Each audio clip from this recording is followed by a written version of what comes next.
3 de mayo de 2025, Jamundí, Valle del Cauca. El reloj marcaba las 6:50 de la tarde, cuando la cámara de seguridad de una cocina captó la irrupción de un caos que partiría en dos la vida de una familia. Entre los gritos y el ruido metálico de las persianas golpeadas, Angie Bonilla corrió hacia el patio trasero. A sus espaldas, su esposo y su hermano trataban de entender lo imposible. Un grupo armado había entrado en su hogar. En segundos, el hogar feliz de las redes sociales se transformó en el epicentro de una tragedia nacional. Y en esa confusión, un niño de 11 años, Lian José Ortúa, salió de su habitación con las manos en alto, creyendo que podía calmar el miedo con inocencia. No sabía que acababa de caminar hacia el infierno.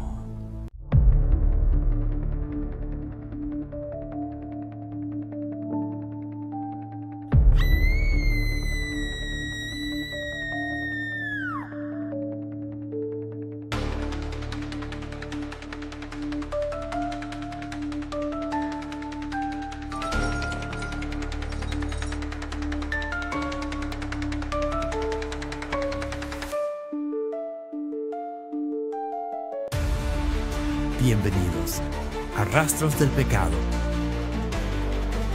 Perfecto. Gracias por aclarar. Aquí tienes el mismo fragmento con enfoque más dramático y de suspenso, ampliado, sin cambiar la esencia ni los hechos. La imagen parece rutinaria, casi aburrida, hasta que sabes lo que estás viendo. Una cámara de seguridad fija, una cocina limpia, luces encendidas, el contador marcando con precisión quirúrgica.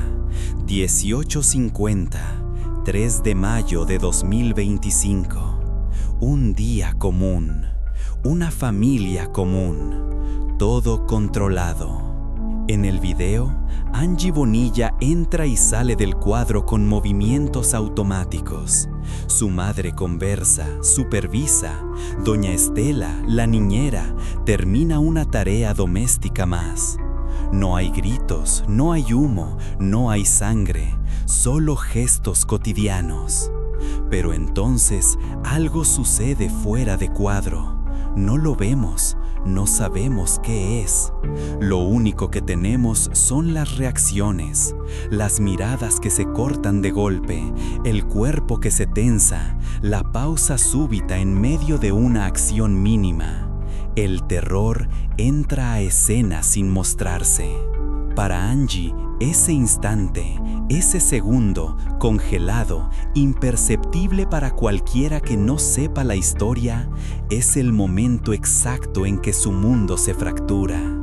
Para ella, todo lo que viene después se mide antes y después de ese cuadro. Pero para quienes ven desde otro ángulo, los investigadores, los hombres que planearon cada paso, los que esperaron 12 años, ese mismo segundo no es una sorpresa. Es el cierre violento de una cuenta pendiente, el pago final de una deuda que nunca dejaron de cobrar, aunque el tiempo intentara volverla olvido. Este caso se sostiene sobre una dualidad brutal. De un lado, la escena visible, la angustia desnuda de una madre, la pesadilla indescriptible de un niño de 11 años, el dolor convertido en espectáculo global, encabezando noticieros, saturando redes, poniendo a organismos internacionales como la ONU a pronunciarse frente a un horror que debería ser imposible de ignorar. Del otro lado, casi en clave de susurro, la historia que no se cuenta en voz alta. hombres del narcotráfico moviendo piezas con paciencia inhumana, un capo legendario dando órdenes desde el encierro de una prisión estadounidense, recordándole al mundo y a esa familia que ciertas herencias no se reparten en papeles, sino en sangre. La tragedia de Lian Ortúa no estalla de la nada, es el choque frontal entre dos líneas de tiempo. El pasado que Angie Bonilla creyó enterrar bajo una nueva vida, un nuevo apellido, una nueva rutina. Y el presente que construyó con esmero precisamente para mantener todo aquello lejos de la vista. Cuando esas dos líneas finalmente se encuentran, lo hacen en esa cocina silenciosa, bajo la lente indiferente de una cámara de seguridad que lo registra todo, menos la forma exacta en que el miedo entra por la puerta. La tarde del sábado tenía la calma engañosa de cualquier barrio tranquilo de Jamundí. Calles húmedas por la lluvia reciente, vecinos encerrados en sus rutinas, nada fuera de lugar. A las 6:30 p.m., Josuar Suárez, el esposo de Angie, regresó del trabajo como cualquier otro día. Dejó sus cosas, saludó, se mezcló con la normalidad de esa casa donde también vivía el hermano menor de Angie, médico, presente, disponible, otro símbolo de seguridad. Todo parecía alineado, familia reunida, techo propio, vida organizada. Angie estaba feliz. No era una felicidad abstracta, era concreta. Su bebé, Cristal, acababa de dar sus primeros pasos. Ella lo registraba todo en historias de Instagram, risas, balbuceos, pequeños pies tambaleantes avanzando sobre el piso de la casa. Cada video era una prueba de que lo habían logrado, de que ese hogar era un refugio, de que el pasado quedaba afuera. O eso creía. A las 6:50 p.m., la línea invisible se quiebra. Angie va a la cocina a prepararle comida a su esposo. Una acción mínima, doméstica, repetida 1000 veces.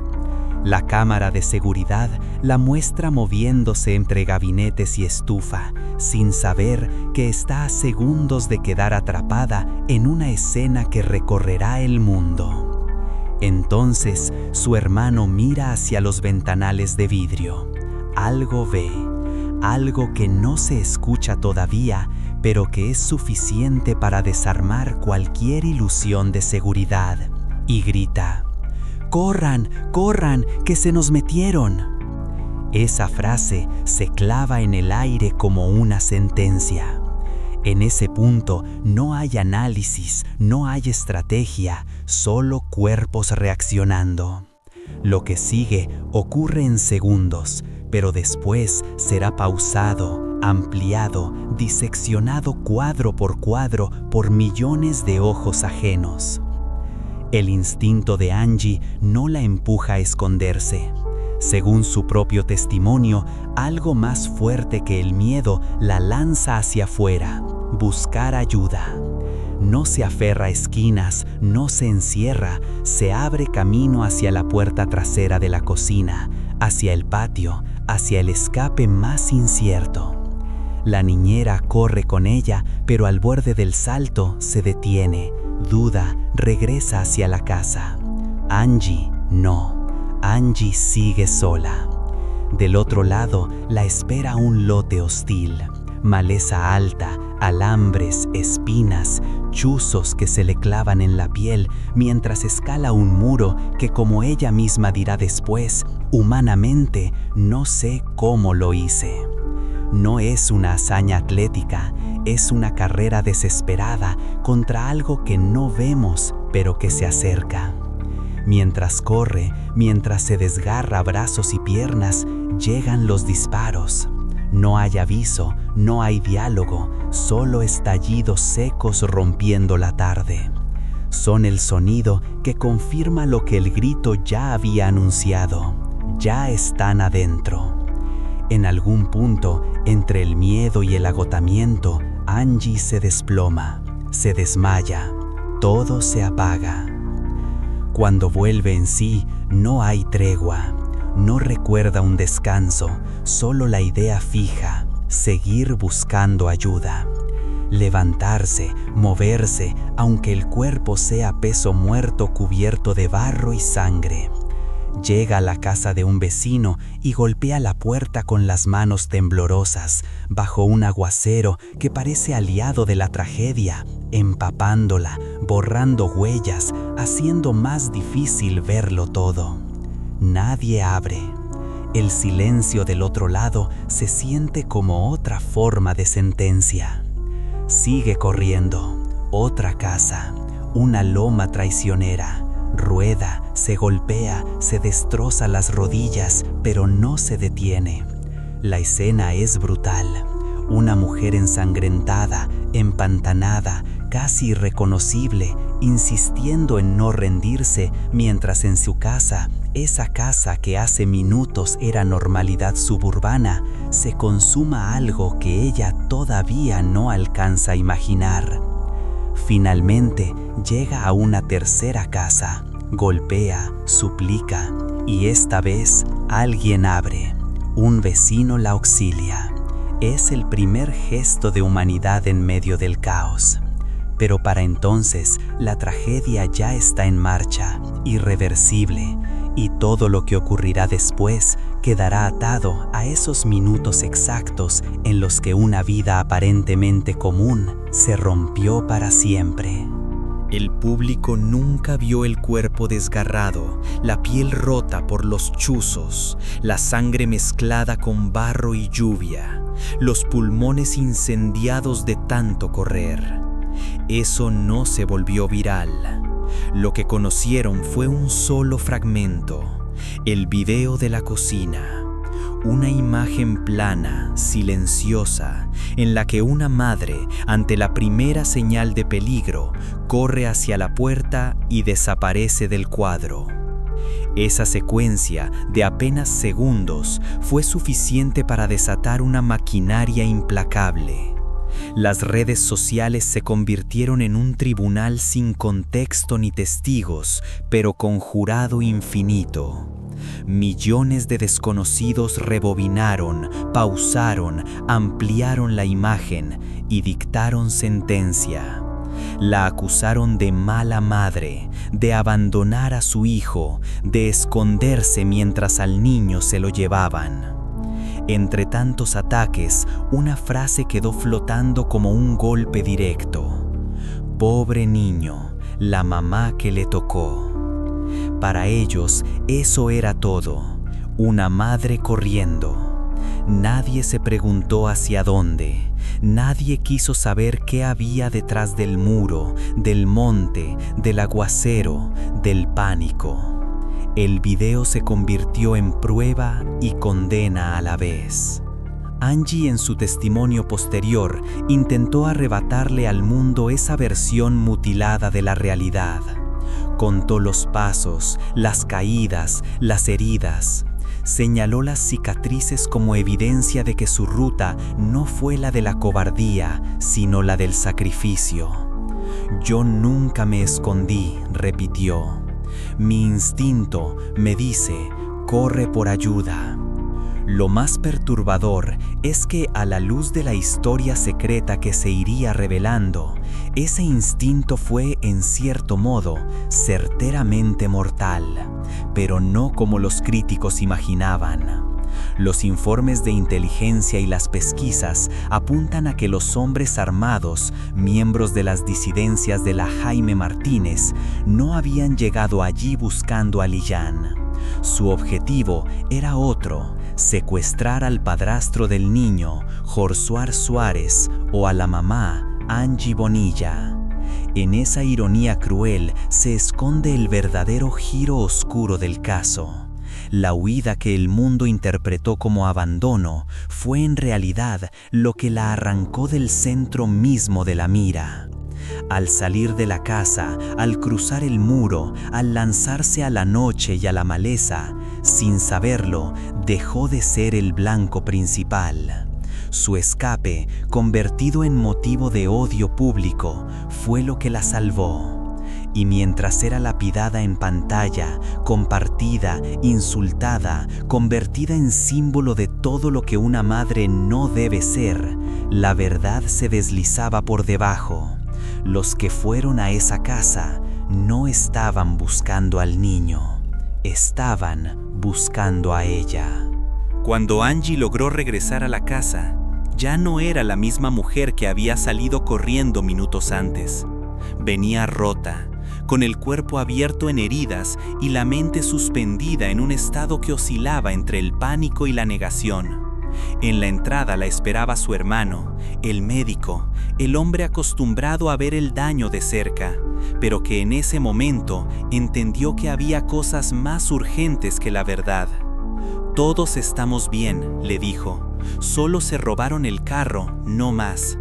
Fue una mentira quirúrgica, construida en segundos para sostenerla, para impedir que se desplomara ahí mismo. Un intento desesperado por contener el derrumbe emocional, mientras el derrumbe real seguía desarrollándose a su alrededor. Pero la verdad ya estaba sembrada en las paredes, en los casquillos, en los silencios. Y no tardó en revelarse. Nadie en la familia sabía que Lian estaba en la casa. Estaban convencidos de que el niño jugaba con un amigo dentro de la unidad residencial, a salvo, lejos del radio inmediato del horror. Esa certeza falsa les dio un respiro, un hilo al que aferrarse, hasta que alguien hizo lo que muy pocos quieren hacer en medio de una tragedia: revisar las cámaras de seguridad. En la pantalla se desplegó sin posibilidad de retroceso el verdadero monstruo. Ahí estaba Lian. No en la unidad, no con un amigo, en su habitación en el sótano. El ruido de los disparos lo había arrancado de su refugio y, como cualquier niño que ama, hizo lo único que su mente limpia pudo imaginar: salir. Las imágenes lo muestran avanzando hacia el peligro con la lógica inversa de los adultos. No huye, se entrega. Sale, en palabras de su madre, con los bracitos abiertos, como «no estoy solo, soy un niño». Es un gesto mínimo, pero devastador. No levanta las manos por cálculo, sino por confianza.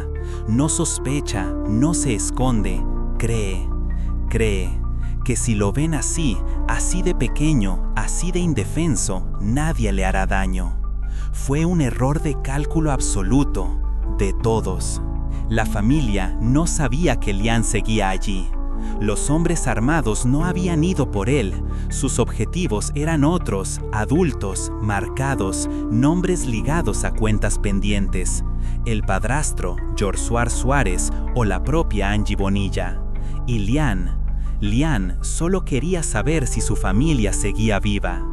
Ese paso, esos bracitos abiertos, esa confianza infantil que nunca debió ser utilizada en su contra, lo convirtieron en algo que nadie había planeado: la nueva víctima.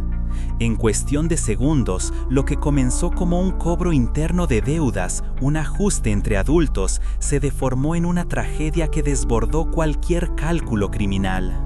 El error de los secuestradores, si puede llamarse error a una decisión tomada frente a un niño que se acerca sin comprender, fue el punto de no retorno. Allí, en ese instante capturado por una cámara indiferente, un operativo de violencia dirigida se transformó en crisis humanitaria internacional. Sus planes se complicaron, el mundo los miró. Y el destino de Lian quedó sellado para las siguientes 3 semanas, no como un objetivo previsto, sino como la consecuencia atroz de una cadena de decisiones, omisiones y mentiras que nadie fue capaz de detener a tiempo. El testimonio de Angie Bonilla, contado después de todo, llega lleno de silencios. No es que no sepa, es que elige no decir. Omite, con una intención casi quirúrgica, los detalles más crudos del cautiverio de su hijo. Dice que un psiquiatra les recomendó no acecharlo a preguntas, que era mejor no obligar a Lian a volver con palabras a ese infierno. Y sin embargo, mientras ella se aferra a ese consejo como a una forma de protegerlo incluso en la memoria, otros relatos comienzan a filtrarse. Son informes construidos con fragmentos, el padrastro, fuentes cercanas, versiones que no fueron pensadas para el consuelo, sino para registrar la magnitud de lo ocurrido. Y esos informes muestran otra cara de la historia, una brutalidad sistemática, planificada, casi metódica. Según esos testimonios, Lian duró 4 días amarrado, esposado, humillado. Un niño de 11 años reducido a una pieza inmóvil, encadenado. Lo encerraron en un cuarto oscuro, un espacio sin horizonte, donde la noción de afuera desaparecía. Le negaron comida, lo dejaron solo con el hambre, la oscuridad y el miedo como únicas certezas. Y en ese encierro, su cuerpo le jugó la misma traición que el mundo. Un ataque severo de asma le cortó la respiración. Imaginarlo allí, intentando jalar aire en medio de la nada, convierte la palabra cautiverio en algo mucho más siniestro. Pero hay un detalle que perfora cualquier defensa emocional, cualquier intento de distancia. No es la cadena, no es el cuarto, es el tiempo. Para saber cuántos días pasaban, Lian, con sus uñitas que las tenía completamente destruidas, hacía trazos en la pared, uno por uno, arañando cemento, contando soledad. No había reloj, no había sol, solo marcas diminutas que decían «sigo aquí, sigo esperando». Mientras Lian marcaba líneas, su madre se deshacía. Las primeras horas para Angie fueron un vacío absoluto.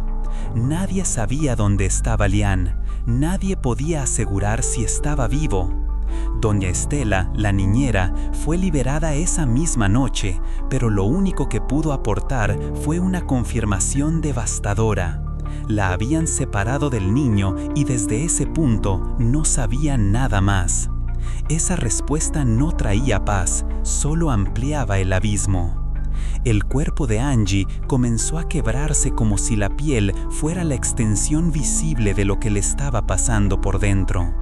Las heridas que se hizo al huir, las cortadas, los golpes, los desgarros, se me infectaron, declaró. Pero lo más perturbador era que no le dolían. El cuerpo estaba anestesiado por algo peor. El dolor es en el alma, te arde, dijo. 3 días sin dormir, 3 días sin comer, 3 días en una vigilia animal sostenida por la culpa, el miedo y la imagen constante de su hijo en manos de hombres que no conocen la palabra piedad. Su hermano, médico, viendo cómo la hermana se consumía frente a sus ojos, tomó una decisión que ella sola no habría tomado. Insistió en llevarla al hospital. Allí, el cuerpo se dio de manera oficial. Fue internada. Un psiquiatra decidió sedarla. 3 días. 3 días en los que su mente fue apagada a la fuerza mientras su corazón seguía aferrado a una sola pregunta sin respuesta. «Entras a pelear hasta con tu fe», confesó después. Porque no es solo la duda sobre si Dios escucha, es la duda sobre si alguna vez escuchó. Mientras Angie flotaba en ese limbo químico, desconectada del minuto a minuto, afuera, el caso ya no era solo el drama de una familia. Se había convertido en una herida pública. Se organizaron marchas ciudadanas, personas que no la conocían salieron a la calle con el nombre de Lian en pancartas. La presión social empezó a acumularse como una tormenta. Organismos como la ONU, la Cruz Roja y la Defensoría del Pueblo comenzaron a vigilar, a mediar, a pronunciarse. Dentro de un cuarto de hospital, una madre sedada trataba de no perder lo poco que le quedaba de sí misma. En algún lugar desconocido, un niño contaba los días. Y entre ambos, un país entero, ahora, mirando, descubría que lo que empezó como un cobro oculto de viejas deudas se había convertido en algo mucho más oscuro. La primera señal concreta de que Lanjan seguía con vida no llegó de inmediato, ni con protocolo, ni con palabras medidas. Llegó 2 días después del secuestro. 2 días de vacío, de especulaciones, de versiones cruzadas, de rezos. 2 días en los que cada llamada que sonaba podía ser esperanza o destrucción. Sonó el teléfono de la abuela. No era una casualidad. Era el único número que Lanjan se sabía de memoria. Ese pequeño detalle, un niño repitiendo el número de su abuela hasta grabárselo en la cabeza, se convirtió en el puente entre el encierro y el mundo exterior. Los captores lo usaron como canal, convirtieron ese recuerdo infantil en herramienta de presión. La agonía no hizo más que alargarse. Angie vivía con una obsesión que perforaba cualquier otro pensamiento, el asma crónica de su hijo. Sabía que, sin inhaladores, sin medicación, cada ataque podía ser un límite. Rogó a los mediadores de la ONU que le hicieran llegar sus medicamentos a donde estuviera. No pedía privilegios, pedía oxígeno. Pedía que, si iban a tenerlo, al menos lo dejaran respirar. Ese ruego, esa súplica desesperada, les abrió la puerta a algo que miles de familias secuestradas sueñan y pocas consiguen. Una prueba de vida. Fue una videollamada, 20 segundos, no más. Lo vi de lejos y a través de una pantalla, contó después Angie. Esa distancia fue tan cruel como necesaria. Lanjan estaba allí, pero no estaba.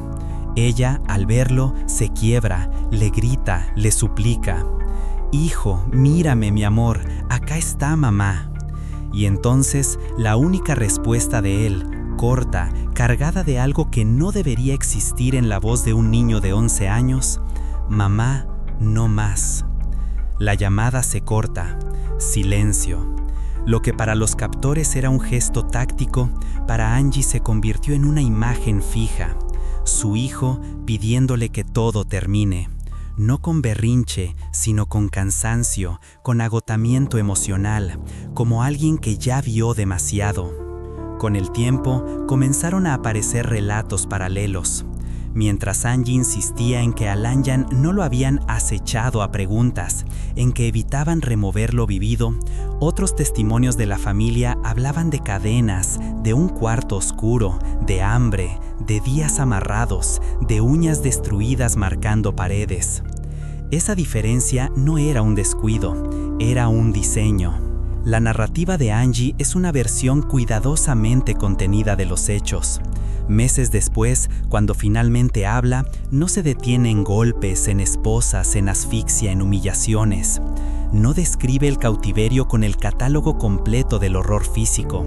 Se concentra en otra forma de devastación, que su hijo perdió su inocencia. Esa elección no es ingenua. Al ocultar o suavizar la brutalidad corporal, desplaza la conversación del «qué le hicieron» al «cómo quedó por dentro». Es una manera de protegerlo, pero también de protegerse. Porque admitir en voz alta la magnitud del daño físico es aceptar que ese ataque no fue un rayo aislado del destino, sino la consecuencia de una historia más larga, más oscura, que viene de atrás. Y esa pregunta, ¿por qué tanta hazaña? ¿Por qué ese niño, esa familia, esa casa? Conduce inevitablemente hacia el pasado que Angie niega, hacia la herencia que intenta mantener fuera de cuadro. Cada cosa que calla es un muro más levantado entre su vida presente y las sombras que la persiguen. Pero el silencio, en este caso, no borra nada, solo deja al descubierto que la historia que cuenta no es toda la historia, sino la versión que puede soportar. Angie conoció al padre de Ligian en 2010. Tenía 19 años, la edad en la que todo parece posible y el peligro aún no tiene rostro. Él se presentó como Marcos. no como un criminal ni como un hombre poderoso, sino como alguien roto, enfermo, débil, cargando su cuerpo como una lista de heridas. Decía tener decenas de cirugías, vivir conectado a tratamientos y depender de otros para sobrevivir. Y en ese retrato de fragilidad, Angie vio a alguien que necesitaba cuidado, no a quien debía tener. Se enamoró de esa vulnerabilidad. Con el tiempo, las grietas comenzaron a mostrar lo que había detrás. Angie admite que empezó a sospechar que tal vez estaba en negocios que no eran tan buenos. Luego escuchó rumores, una orden de captura, nombres que no encajaban con la imagen del enfermo que conoció. Pero para entonces ya lo amaba. Me ganó que estaba muy joven, diría después, como si el amor fuera una sentencia que se firma sin leer. Se casaron y cuando estaba embarazada de 8 meses, él fue asesinado. En su testimonio, Angie cierra ese capítulo con un punto seco. Fueron esos 2 años y medio y ahí quedó. Una historia breve, un error, un pasado que dice haber enterrado. Pero la verdad oficial cuenta otra cosa. Marcos no era Marcos, era José Leonardo Ortúa Blandón, alias Mascota, también conocido como El Enano, no un eslabón menor, sino el máximo cabecilla de los rastrojos, el jefe de las rutas, el hombre que controlaba las armas y la violencia. Su captura en 2012 no fue discreta. Cayó durante una cumbre mafiosa, junto a más de 20 miembros de la organización, con armas, vehículos y dinero incautado. Era en realidad el rostro visible de un imperio criminal. Y allí el pasado de Angie se estrella contra su presente. Según la versión conocida como la historia secreta, el secuestro de Ligian no fue un simple acto de extorsión, sino el cobro de una deuda. Mascota, heredero de las operaciones de Diego Rastrojo, había dejado tras su muerte una fortuna ilícita que, según algunas fuentes, fue puesta a nombre de su esposa. Angie Bonilla habría quedado como testaferra involuntaria o cómplice silenciosa de un dinero manchado. Una deuda de 37.000 millones de pesos que alguien tarde o temprano decidiría reclamar.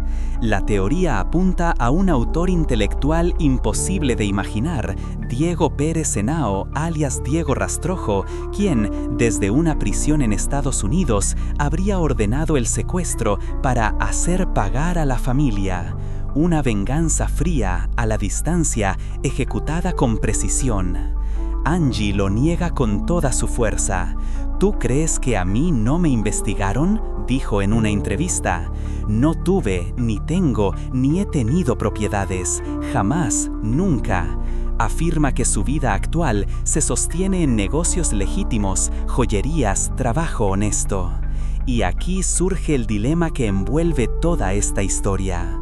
¿Es Angie Bonilla una mujer que pagó un precio insoportable por haber amado al hombre equivocado? ¿Una viuda que rehizo su vida y fue alcanzada por un fantasma que se negó a morir? ¿O es, como sospechan algunos, la guardiana inadvertida de un legado criminal, convencida de que el tiempo y el silencio bastarían para borrar las deudas de un capo?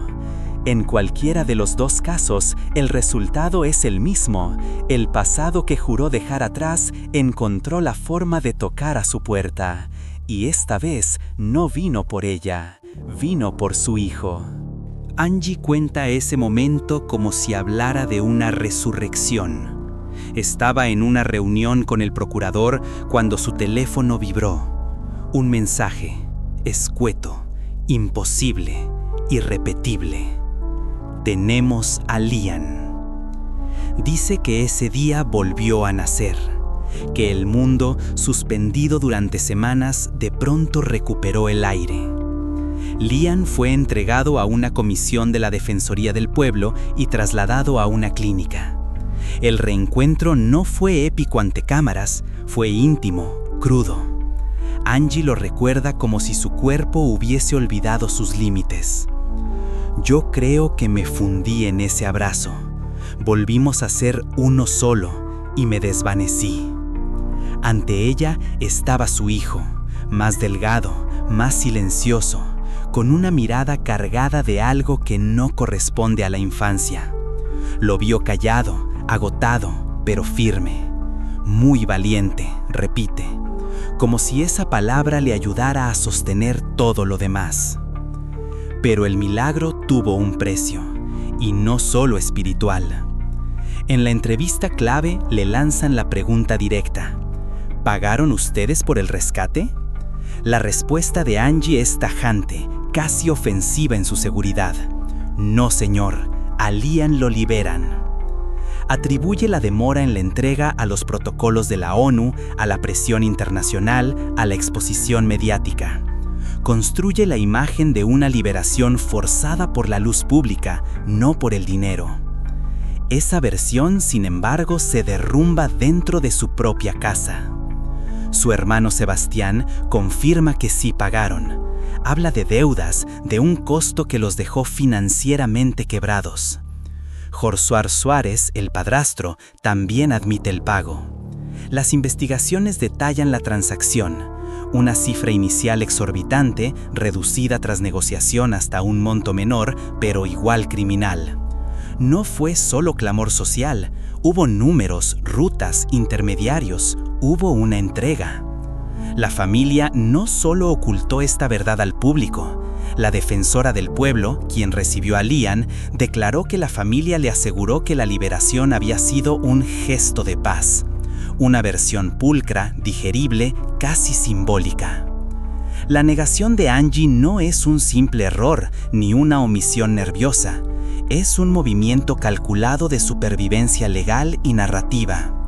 Admitir que hubo pago no solo la expone por financiar a un grupo armado, la alinea, aunque no lo quiera, con la hipótesis de la historia secreta, que no se trató de una liberación altruista ni de un triunfo diplomático, sino de una transacción entre victimarios y una familia atrapada en el centro de una vieja deuda. En la entrevista ella misma lo deja entrever cuando intenta explicar. Pagar, dice, podría interpretarse como ayudar a grupos terroristas. La frase la delata. No es solo miedo al juicio moral, es conciencia de las implicaciones. Para sostener su versión, Angie refuerza el relato místico. Cuenta la historia de su rosario. El día del ataque, una bala entró en su habitación, atravesó una gaveta y partió en dos la imagen de Cristo. El Cristo quedó incrustado, crucificado en la madera. Ella lo interpreta como una carta de Dios, una señal de que no estaba sola, de que alguien en medio de tanta oscuridad lo seguía mirando. Pero esa fe choca de frente con el dato que intenta mantener enterrado. Mientras habla de milagros, mientras muestra señales, mientras agradece a Dios por el regreso de su hijo, la sombra del dinero pagado avanza como una grieta sobre su historia. Porque si hubo pago, entonces la liberación no fue solo un milagro, fue el cierre parcial de una cuenta criminal. Y si hubo cuenta, entonces la pregunta vuelve, insistente, peligrosa. ¿Por qué ellos? ¿Por qué ese niño? La respuesta, una vez más, apunta hacia el pasado que Angie trata de mantener fuera de cuadro. Y cada negación suya se siente menos como un descuido y más como la última barrera que le queda para no aceptar que la vida que dice haber construido lejos del crimen sigue atada de una u otra forma a quienes aprietan el gatillo. Menos de 24 horas después del abrazo en la clínica, cuando el país todavía respiraba aliviado por la liberación de Lian, la ilusión de cierre se hizo trizas. En Cali, Jesús Antonio Cuadros Osorio, primo del padrastro de Lian, fue asesinado a tiros. No fue un desconocido periférico, Jesús Antonio había estado en el centro de la negociación final.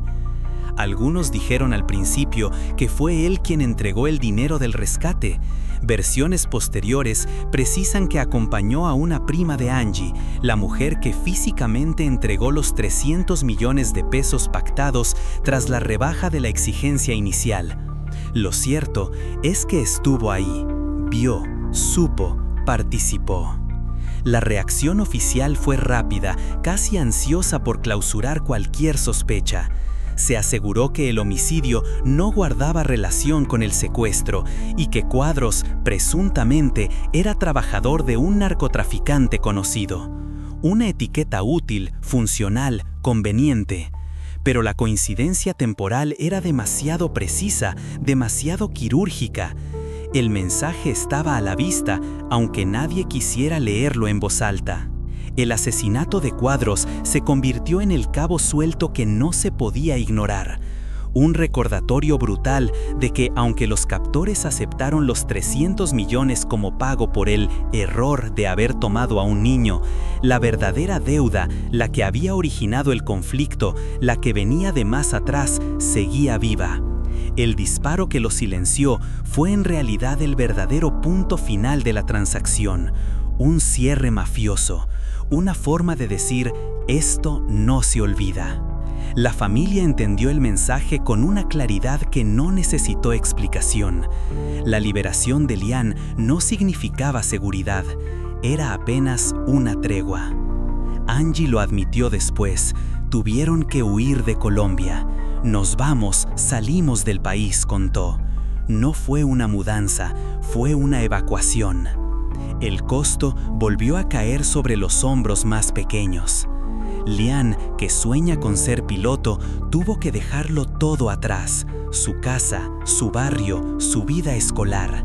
Perdió a su mejor amigo, Franco, perdió la ceremonia en la que iba a graduarse de quinto. Ahí quedó la toga, dice Angie, como si esa prenda sin usar fuera la prueba física de una infancia interrumpida. Mientras tanto, Angie libra dos guerras simultáneas. Una es interna, contra el colapso, el insomnio, la culpa, el recuerdo de cada minuto en que su hijo estuvo desaparecido. Confiesa estar en tratamiento psiquiátrico, dice haber tocado las peores profundidades. La otra es pública, contra la opinión, contra quienes la señalan como mentirosa, como cómplice, como pieza de un engranaje criminal que nunca se desmontó del todo. En un giro doloroso, es Lian quien ahora sostiene a su madre. Es él quien la calma, quien la recoge cuando se quiebra, quien le dice, «Mamá, todo va a pasar». El niño rescatado se convierte en el rescatista. Frente a las acusaciones que la persiguen, Angie mezcla fe y desafío. Asegura que a la gente le faltó misericordia. A quienes la llaman testaferra o mafiosa desde el anonimato de una pantalla, responde con una frase que pretende ser sentencia moral. Solo te puedo decir que Dios te perdone porque no sabes lo que dices. Y así queda el caso de Lian Ortúa, suspendido en una ambigüedad incómoda, tensa, sin resolución limpia. Por un lado, la imagen de Angie Bonilla como madre devastada, trabajadora, víctima arrastrada por los fantasmas de un exmarido al que dice haber conocido poco y dejado atrás. Por el otro, una sucesión de elementos que dibujan otra silueta, una historia de jerarcas del narco, fortunas ilícitas, una deuda millonaria, una orden emitida desde una celda lejana, un cautiverio brutal, un pago negado en público, un asesinato milimétricamente sincronizado. El secuestro de Lian no fue el origen del horror, fue la erupción visible de un pasado que nunca murió. Y mientras la sombra de Diego Rastrojo, la memoria de mascota y la idea de una deuda inconclusa sigan rondando, el rescate real, el que no se mide en comunicados ni en abrazos frente a una cámara, sigue siendo para esta familia un objetivo pendiente.